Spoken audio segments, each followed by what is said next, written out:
প্রিয় দর্শক, আপনারা জানেন দৈনিক অনির্বাণ পত্রিকার চিফ স্টাফ রিপোর্টার উত্তম সরকারের ব্যবহৃত মোটরসাইকেল গত 30শে ডিসেম্বর সোমবার দুপুরবেলা খুলনা জেলা প্রশাসকের কার্যালয়ের সামনে থেকে একজন চোর চুরি করে নিয়ে গেছে। আমরা জেলা প্রশাসকের সংরক্ষিত ভিডিও ফুটেজটি আমরা দেখতে পাচ্ছি। ঠেলে নিয়ে গেল স্টার্টও দিল না ভাই, ঠেলে নিয়ে চলে গেল। মাল তো ধারে ধারে চলে গেছে।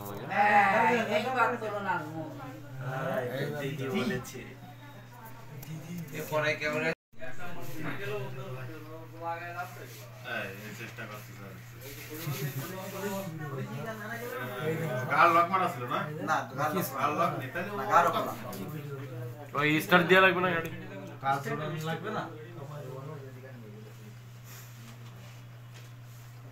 তো মায়ের খেতে গিয়ে তোর পাউটার ইউনিক আর ব্যালেন্স আর আইছে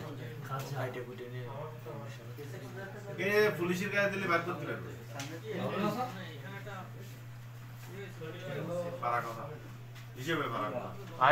প্রিয় দর্শক, আমরা কিন্তু দেখতেছি ভিডিও ফুটেজটা, যে ফুটেজটার মাধ্যমে চোর চুরি করে নিয়ে গেছে উত্তম সরকারের ব্যবহৃত মোটরসাইকেল।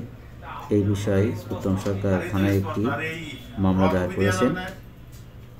এই মামলার চোরের ভিডিও ফুটেজ দেখে কোনো ব্যক্তি যদি আপনারা চোরকে চিনে থাকেন অবশ্যই থানায় তথ্য দিয়ে সহযোগিতা করবেন এবং আমরা চোরকে আইনের মাধ্যম দিয়ে তার শাস্তির দাবি করি।